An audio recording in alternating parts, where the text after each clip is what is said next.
Hello friends, we are studying the chapter Diversity in Living Organisms of our class 9th Science NCERT.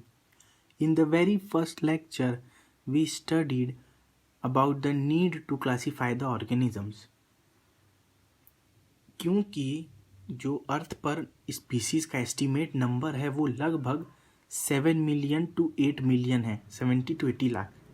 तो इतने vast majority number of organisms को पढ़ने के लिए अगर हम 1 by 1 प्रोसेस पर्टिकुलर एक स्पीसीज को पढ़ने वाला प्रोसेस अपनाएं तो वो बहुत टाइम कंज्यूमिंग और बहुत कम्बरसम प्रोसेस होगा। ठीक है, और साइंटिफिक मेथड नहीं होगा। साइंटिफिक मेथड वो होता है जो कि टाइम बचाए और बहुत एक्यूरेट हो और प्रॉब्लमेटिक ना हो।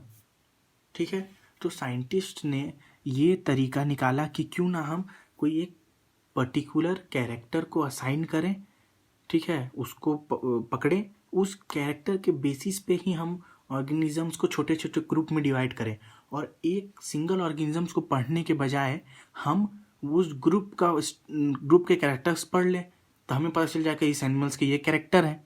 ठीक है, तो हमने ये पढ़ा क्लासिफिकेशन क्यों किया जाता है। अब हमने पढ़ा इवोल्यूशन। इवोल्यूशन होता है कि चेंज आना। इवोल्यूशन का मतलब है चेंज, बट चेंज बहुत स्लो है। स्लो का मतलब एक जनरेशन से दूसरे जनरेशन में जीन्स गए, ठीक है, रिप्रोडक्शन हुआ, ऑफस्प्रिंग प्रोड्यूस हुए, बच्चे प्रोड्यूस हुए और उसके बाद एक जनरेशन से दूसरे जनरेशन में जीन गए। आपने पढ़ा है मियोसिस, हमने सेल डिवीजन में पढ़ा मियोसिस। मियोसिस में क्या होता है, इंटरचेंज होता है, क्रोमेटिड के कुछ पार्ट्स में इंटरचेंज होता है। तो वो इंटरचेंज के कारण जो बच्चे पैदा होते हैं वो पेरेंट्स के जैसे नहीं होते हैं। तो मियोसिस में जो सेल बनते हैं वो पेरेंट्स के जैसे नहीं होते हैं, डिफरेंट होते हैं। तो यही थोड़ा थोड़ा डिफरेंस कर करके बहुत लाखों करोड़ों जनरेशन्स के बाद वो पूरा उनका जो फिनोटाइप है, जो उनका अपीयरेंस है वो चेंज हो जाता है, वो एक नए स्पीसीज बन जाते हैं। तो इवोल्यूशन का यही प्रोसेस है कि वो स्लो होता है और वो नए स्पीशिएशन को प्रिफर करता है, नए स्पीसीज को बनाता है। और अर्थ पर जितने भी वास्ट डाइवर्सिटी ऑफ ऑर्गेनिजम्स है वो किसका रिजल्ट है, इवोल्यूशन का ही। एक सिंगल सेल ऑर्गेनिज्म से इतने सारे ऑर्गेनिजम्स का बनना बहुत टाइम कंज्यूमिंग प्रोसेस है जो कि करोड़ों साल से चला आ रहा है। तो ऐसे ऑर्गेनिज्म जो बहुत पहले बने होंगे अर्थ पर वो अभी तक हैं और उनमें कोई चेंज नहीं आया है, तो वैसे ऑर्गेनिजम्स क्या होते हैं, प्रिमिटिव मतलब पुराने प्रिमिटिव ऑर्गेनिज्म होते हैं। और those organism which acquire there particular bodies and relatively recently, मतलब हम पीछे से पढ़ रहे हैं, मतलब आज से हम पीछे जा रहे हैं।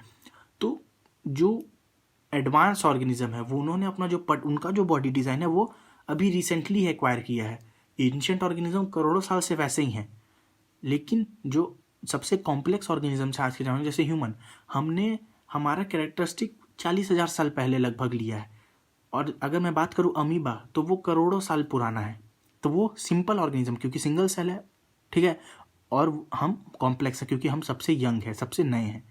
तो यही पॉइंट है अगला कि older organisms are simpler while younger organisms are more complex. जो ओल्ड ऑर्गेनिज्म जो अर्थ के टाइम स्केल पे बहुत पहले आए हैं वो सिंपल ऑर्गेनिज्म है। जैसे जैसे इवोल्यूशन हुआ, जैसे जैसे जीन्स का ट्रांसफ़र होते गया, इन्वायरमेंट का भी कुछ फैक्टर हुआ, इन्वायरमेंट के कारण ऑर्गेनिज्म अपने आप को ढालता गया, तो धीरे धीरे धीरे धीरे उसमें बहुत चेंज आया, इतने चेंज आए कि वो एक नया स्पीशीज़ बन गया। ठीक है, अब हायरार्की ऑफ क्लासिफिकेशन। हायरार्की मतलब स्टेप्स, बहुत सारे सीरीज ऑफ क्लासिफिकेशन। ठीक है, ग्रुप्स मैंने क्यों बोला, क्योंकि हमने ग्रुप्स में बांटा है। ग्रुप्स कैरेक्टर्स ही ग्रुप्स को बनाते हैं, तो मैंने सिंपल लैंग्वेज में लिखा है ग्रुप्स।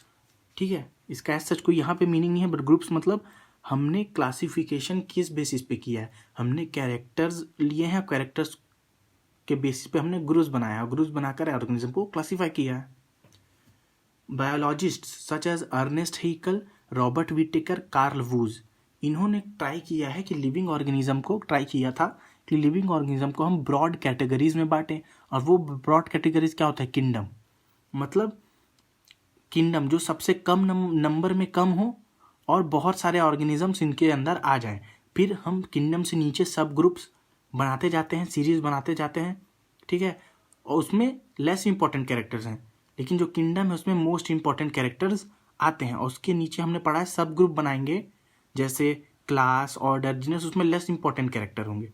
ठीक है, तो हम मेनली पढ़ेंगे विटेकर का क्लासिफिकेशन और कुछ बात करेंगे, छोटा सा बात करेंगे कार्ल वूज के ऊपर, 6 किंगडम क्लासिफिकेशन।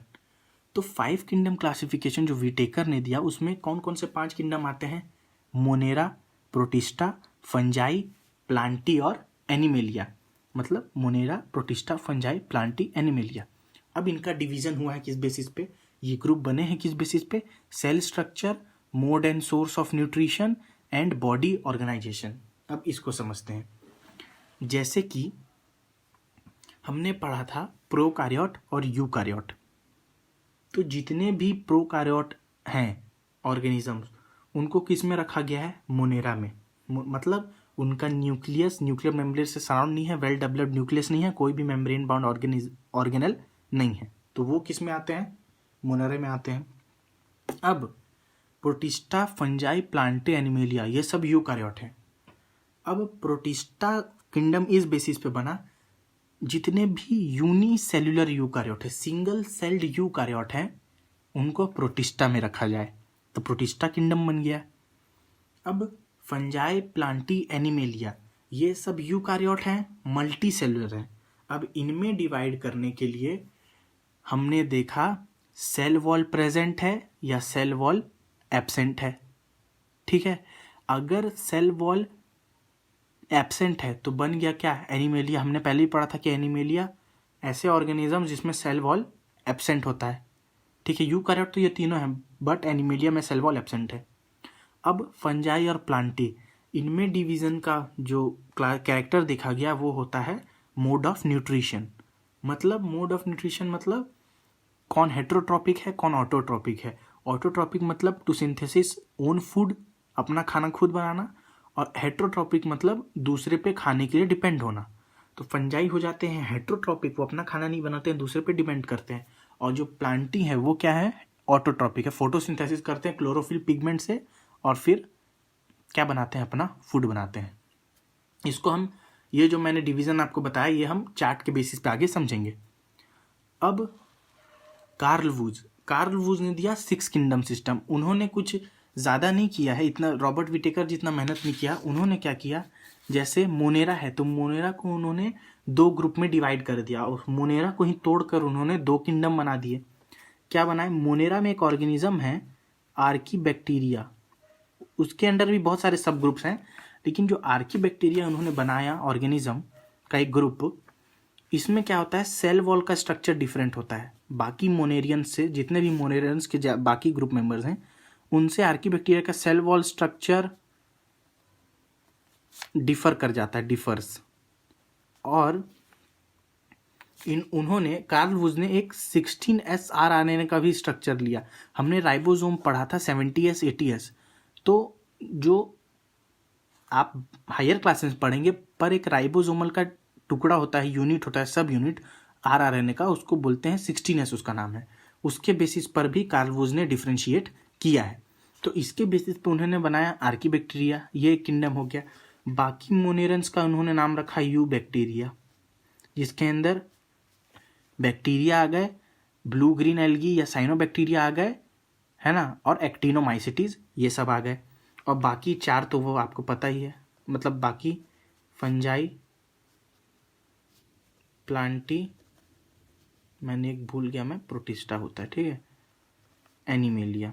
तो 6 किंगडम हो गए, archaebacteria, you bacteria, protista, fungi, Plantae, animalia. तो कार्ल वूज ने यही किया है कि उन्होंने आर्कीबैक्टीरिया को दूसरे ग्रुप में रख दिया, क्योंकि उसका स्ट्रक्चर थोड़ा डिफर करता है, कैरेक्टर्स थोड़े डिफर करते हैं। अब हमने किंगडम तो पढ़ लिया, 5 किंगडम। हम रॉबर्ट विटेकर का एनसीईआरटी के हिसाब से हमने रॉबर्ट विटेकर का क्लासिफिकेशन पढ़ना है, तो हमने पढ़ लिया कि 5 किंगडम तो हैं। अब हम कैरेक्टर्स को उसके सब ग्रुप्स भी बनाते हैं, हायरार्की बनाते हैं, एक सीरीज बनाते हैं क्लासिफिकेशन का। क्यों? अगर मैं सिर्फ किंगडम बनाकर छोड़ देता तो एनिमल्स भी तो लाखों हैं, तो उन एनिमल्स का मैं एनिमल्स को बता दिया कि यूकार्योट हो गए, मल्टी सेलुलर हो गए जिसमें सेल वॉल नहीं है, तो मैं भी एनिमल हूँ, और कॉकरोच भी एनिमल है, अर्थवर्म भी एनिमल है, डॉग भी एनिमल है, काऊ भी एनिमल है, तो हमारे में डिफरेंस कैसे पैदा होगा, फिर ये प्रॉब्लम आ जाएगा। तो उसके लिए भी हमने सब ग्रुप बनाए हैं, ठीक है। ऐसे कर करके छोटे छोटे सब ग्रुप करते करते हम आखिरी में स्पीसीज तक पहुंचेंगे, ठीक है। एक सिंगल ऑर्गेनिजम्स, उसको हम आगे पढ़ेंगे स्पीसीज क्या होता है, ठीक है। तो जो हमने 7 क्लासिफिकेशन की सीरीज रखी है, 7 ग्रुप्स मेनली रखे हैं हर ऑर्गेनिजम्स के लिए। ये बेसिक है, बेसिक है 7 ग्रुप्स, और भी हो सकते हैं। किंगडम की जगह सब किंगडम हो सकता है, फाइलम की जगह सब फाइलम, क्लास की जगह सब क्लास, सब ऑर्डर, सब फैमिली, जीनस, सब स्पीसीज भी होते हैं। जैसे एलिफेंट तो मैंने बता दिया कि स्पीसीज है, लेकिन एलिफेंट के भी सब स्पीसीज होते हैं। Asian elephant, African elephant, Sumatran elephant, Bornean elephant, ये सब अलग अलग होते हैं। लेकिन हम सिर्फ 7 बेसिक कैटेगरी पढ़ेंगे। तो मैं नीचे से चालू कर, इंक्रीजिंग ऑर्डर में पढ़ते हैं। सबसे बेसिक, सबसे छोटा जो यूनिट ऑफ क्लासिफिकेशन है वो होता है स्पीसीज का। जैसे ह्यूमन, मैं एक स्पीसीज हूँ, ठीक है, और उस स्पीसीज का नाम है होमो सेपियंस, ह्यूमन का। मैंगो ले लीजिए, वो एक स्पीसीज है, मैंजीफेरा इंडिका। एलिफेंट ले लीजिए, एलिफस मैक्सिमस। काव ले लीजिए, बॉसस बॉसस। डॉग ले लीजिए, कैट ले लीजिए, लायन ले लीजिए, पैंथेरा लियो। टाइगर ले लीजिए, पैंथेरा टिग्रिस। तो सब स्पीसीज हैं, हर स्पीसीज का एक यूनिक नाम है, और ये 2 वर्ड से बनता है, इसलिए बोलते हैं क्या, बाइनोमियल, 2 नाम है, तो बाइनोमियल नोमेनक्लेचर, ठीक है, बाइनोमियल नोमेनक्लेचर। तो अब थोड़ा सा बाइनोमियल नोमेनक्लेचर के बारे में पढ़ लेते हैं। तो बाइनोमियल नोमेनक्लेचर क्या कहता है, ये एक सिस्टम है असाइन करने के लिए, क्या नेम असाइन करता है एक पर्टिकुलर ऑर्गेनिज्म को। इसमें इसका रूल है कि इट कंसिस्ट ऑफ 2 वर्ड्स। पहला वर्ड जेनेरिक नेम, मतलब जीनस को बताता है, और सेकेंड वर्ड स्पीसीज को बताता है, इंडिकेट करता है। अब स्पीसीज जो है, इसका एज सच अकेले का कोई मतलब नहीं है। जैसे स्पीसीज हो गया, मैं बोल दिया कि स्पीसीज है सेपियंस, तो इट मेक्स नो सेंस। तो मैं, अगर मुझे कोई पूछे कि आपका साइंटिफिक नेम आपके स्पीसीज का क्या है, तो मुझे जीनस के साथ उसका पूरा नाम लेना पड़ेगा। जीनस अकेला कुछ मीनिंगफुल वर्ड है, जैसे ह्यूमन का जीनस है होमो, लेकिन स्पीसीज अकेला कोई मीनिंगफुल वर्ड नहीं होता है, ठीक है। तो 2 वर्ड होते हैं, पहला जीनस, दूसरा स्पीसीज। अब हम कहीं लिखते हैं, अगर आप साइंस के स्टूडेंट, तो जब भी आप कभी भी स्पीसीज का नाम लिखें तो ये याद रखिए, अगर आप हैंड राइटिंग से रनिंग हैंड में लिखते हैं तो आप जीनस के नाम के पहले लेटर को बड़ा लिखेंगे और स्पीसीज के नाम के पहले लेटर को छोटा लिखेंगे और अंडरलाइन करेंगे। अगर आप राइटिंग है, अगर प्रिंट होता है या कहीं टाइप होता है तो अंडरलाइन नहीं होता है, उसके लिए अलग रूल है। पर अगर आप लिख रहे हैं तो जीनस का पहला नाम, जीनस के पहले नाम जीनस का होगा, दूसरा नाम स्पीसीज का होगा, और जीनस के नाम का पहला वर्ड कैपिटल, स्पीसीज के नाम का पहला वर्ड ऑलवेज स्मॉल, और दोनों को अंडरलाइन करना है अलग अलग। ये बाइनोमियल नोमेनक्लेचर सिस्टम दिया था कैरोलस लिनियस ने। अब क्यों जरूरत पड़ा बाइनोमियल नोमेनक्लेचर का, क्योंकि बहुत सिंपल है, to break the language barrier. जैसे इंडिया में ही हजारों लैंग्वेज हैं, डायलेक्ट्स बहुत सारे हैं, तो हर लैंग्वेज में किसी ऑर्गेनिज्म का बहुत सारा नाम, अलग अलग एक ही लैंग्वेज में बहुत सारा नाम हो सकता है, अलग अलग लैंग्वेज में भी बहुत सारे नाम हो सकते हैं, ठीक है। जैसे मनुष्य, आदमी, नर, मानव, तो ये ह्यूमंस का हिंदी में ही सिर्फ इतना सारा नाम है, और ह्यूमन और भी बहुत दुनिया में इतने सारे लैंग्वेजेस हैं, उनमें सब में नाम अलग होगा, तो ये कन्फ्यूज़न पैदा करेगा। तो इसीलिए एक ऐसा साइंटिफिक बेसिस पे ऐसा नाम रखा जाए कि वो पूरे वर्ल्ड में जितने भी स्टूडेंट्स हैं, साइंटिस्ट हैं, जितने भी इस फील्ड से जुड़े लोग हैं, वो कम्युनिकेट करें, तो वो सिर्फ एक स्पीसीज का नाम, सिर्फ एक ही नाम बताएं, जिससे कन्फ्यूज़न पैदा ना हो, ठीक है। तो इसके लिए दिया गया बाइनोमियल नोमेनक्लेचर, और दिया किसने, कैरोलस लिनियस ने। ये इनका नाम था कार्ल वॉन लीने, पर उन्होंने ये सोचा कि जब मैं बाइनोमियल नोमेनक्लेचर दे रहा हूँ तो मेरा नाम 3 वर्ड का क्यों हो, तो इन्होंने अपना नाम लिखा कैरोलस लिनियस। अधिकतर लोगों का नाम बाइनोमियल ही होता है, ठीक है। तो अब हम ह्यूमन का क्लासिफिकेशन पढ़ते हैं, तो आपको थोड़ा इंटरेस्ट आएगा, आपको पता चलेगा कि हाँ भाई हम ह्यूमन है तो हमारा क्लासिफिकेशन क्या होना चाहिए। तो पहले मैं आपको 7 कैटेगरी थोड़ा सा बताता हूँ। सबसे स्मॉलेस्ट बेसिक यूनिट है क्लासिफिकेशन का स्पीसीज।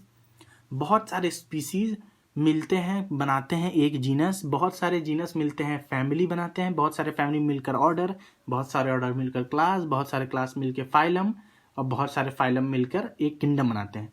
जैसे एनिमेलिया के अंदर बहुत सारे फाइलम हैं। एनिमेलिया के अंदर फाइलम कौन कौन से हो सकते हैं? Coelenterata, Ctenophora, Platyhelminthes, Aschelminthes, Nematoda, Arthropoda, Mollusca, Hemichordata, Echinodermata, Chordata, ये सब हम आगे पढ़ेंगे। तो इसलिए मैंने आपको एक पहले ही रिकैप दे दिया, सॉरी रिकैप नहीं, मैंने आपको पहले ही बता दिया थोड़ा सा। तो बहुत सारे फाइलम होते हैं। अब बात यह है, इस फाइलम, इस कैटेगरी में प्लांट्स के लिए हम फाइलम वर्ड का यूज़ नहीं करते हो, दोनों एक ही चीज़ है, बट एनिमल्स के लिए हम फाइलम का वर्ड का यूज़ करते हैं और प्लांट्स के लिए हम डिवीजन वर्ड का यूज़ करते हैं, ठीक है। अब ह्यूमन के बारे में हम थोड़ा पढ़ लेते हैं। इससे पहले ज़्यादा इंपॉर्टेंट यह है कि हम पढ़ें कि स्पीसीज़ क्या होता है। स्पीसीज़ है बेसिक यूनिट ऑफ क्लासिफिकेशन, और स्पीसीज ग्रुप ऑफ ऑर्गेनिज्म, उन ग्रुप ऑफ ऑर्गेनिज्म को बोला जाता है जो कि सिमिलर पेरेंट्स से प्रोड्यूस हों, वो अपने अमंग देमसेल्व्स मतलब आपस में रिप्रोड्यूस कर सके, इंटरब्रीड कर सके, वही रिप्रोड्यूस कर सके, और दूसरे ग्रुप ऑफ ऑर्गेनिज्म से रिप्रोडक्टिवली आइसोलेट हों। जैसे कि ह्यूमन्स हैं। ह्यूमन अगर देखा जाए अपीयरेंस वाइज, तो हमारे पेरेंट्स अपीयरेंस वाइज सेम है, सिमिलर है, मतलब हेयर है, नोज है, आईज है, हैंड्स हैं, लेग्स हैं, जैसा बॉडी डिजाइन एक ह्यूमन का, एक किसी के पेरेंट्स का होगा, दूसरे पेरेंट्स का भी बॉडी डिजाइन वैसा होगा। कैरेक्टर डिफरेंस हो सकते हैं बट बॉडी डिजाइन सिमिलर है, ठीक है। और ह्यूमंस में इंटरब्रीड कर सकते हैं, रिप्रोड्यूस, तभी तो जनरेशन आगे बढ़ेगी, नया जनरेशन, नया ऑफस्प्रिंग बनेगा। क्यों? क्योंकि वो इंटरब्रीड कर सकते हैं और दूसरे स्पीसीज से आइसोलेट होते हैं, दूसरे ग्रुप ऑफ ऑर्गेनिज्म से आइसोलेट होते हैं। आइसोलेट का मतलब ये नहीं कि अलग अलग रहते हैं। नेचर में एक स्पीसीज अकेला कभी नहीं रह सकता है, जैसे सब हार्मनी में रहते हैं। जैसे ह्यूमंस ने तो साइंटिफिकली इतना एडवांस हो गए कि हम ऑलमोस्ट आइसोलेटेड रहते हैं दूसरे स्पीसीज से।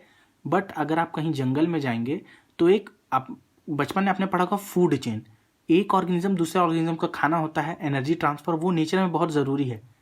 मैं यहाँ बात कर रहा हूँ सिंपली आइसोलेशन का नहीं, रिप्रोडक्टिवली आइसोलेटेड, मतलब कोई दो अलग अलग स्पीसीज आपस में इंटरब्रीड नहीं कर सकते हैं।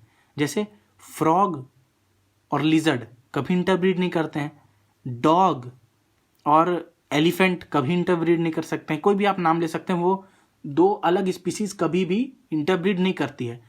तो इसलिए स्पीसीज का ऐसा डेफिनेशन बना कि ऐसे ऑर्गेनिज्म जो सिमिलर पेरेंट्स के से प्रोड्यूस हो, इंटरब्रीड कर सकें और दूसरे ग्रुप ऑफ ऑर्गेनिज्म से रिप्रोडक्टिवली आइसोलेट हो, मतलब रिप्रोडक्शन दूसरे स्पीसीज से ना कर सके, ठीक है। ऐसे ग्रुप ऑफ ऑर्गेनिज्म को बोलते हैं स्पीसीज। अब बहुत सारे स्पीसीज जिनका कैरेक्टर आपस में सेम हो वो बनाते हैं जीनस, बहुत सारे जीनस जिनका कैरेक्टर सेम हो वो बनाते हैं फैमिली, बहुत सारे फैमिली जिनका कैरेक्टर सेम हो ऑर्डर, और ऐसे ही क्लास, फिर फाइलम, फिर किंगडम। तो ह्यूमन का हम एक बार क्लासिफिकेशन देख लेते हैं। तो ह्यूमन स्पीसीज का नाम है होमो सेपियंस, जीनस का नाम है होमो। जैसे बहुत सारे स्पीसीज मिलकर बनाते हैं जीनस होमो, पर सब स्पीसीज में हम ही सिर्फ जिंदा हैं, और भी जो स्पीसीज है वो एक्सटिंक्ट हो चुकी हैं। नियरदर्थलमैन, ऑस्ट्रेलोपिथेकस, रामापिथिकस, ये बहुत सारे स्पीसीज थे जो पुराने हैं, हम इवॉल्व होकर उनसे बने हैं ह्यूमन, और बाकी सब वो एक्सटिंक्ट होते गए, ठीक है। तो ये एक जीनस हो गया, होमो, स्पीसीज था Homo sapiens, genus is Homo. Human का फैमिली है होमिनिडी, ऑर्डर है प्राइमेट्स।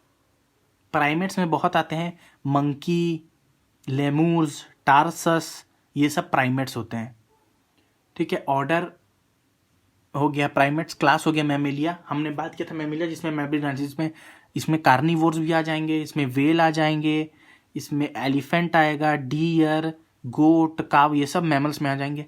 और इनका फाइलम हो जाएगा कॉर्डेटा। कॉर्डेटा मतलब जिनमें नोटोकॉर्ड प्रेजेंट होता है। नोटोकॉर्ड एक स्ट्रक्चर होता है, हम आगे पढ़ेंगे।